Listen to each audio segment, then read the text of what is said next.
Dito pa talaga ako na-assign sa madilim ah. Dito daw may multo eh. Pero okay lang yan. Hindi naman ako takot sa multo eh. Punta tayo doon. Au.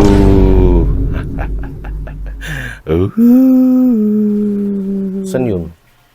Doon ata. Au. Ito may multo. King ina ka, dito ka pa nanakot ha. Nakatagpo ka ng pinakamalupit na tanod sa barangay na to. Hindi tatalab sa akin yan, Onggoy. Multo ako. Wala akong pake kung multo ka, ha? Anong trip mo, ha? Wala lang, bakit? Multo ako eh. Talagang mananakot ako.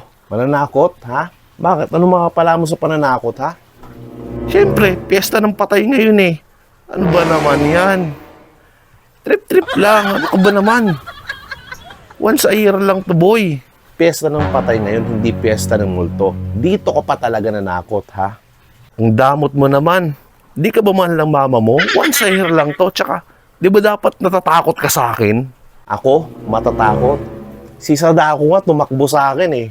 Ikaw pa kaya na hindi ka pa sikat? Doon ka na lang sa kabilang barangay manakot. Dito yari ka sa akin.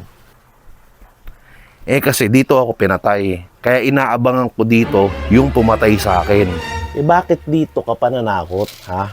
Dito pa talaga. Meron namang police station doon nung magsumbong ka. Ina na ito, bobo.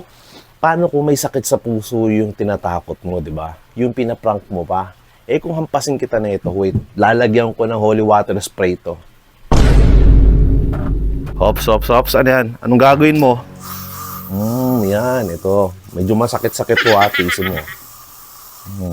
Marami-rami to. Yan, marami-rami to. Medyo masakit to, ha? Aray!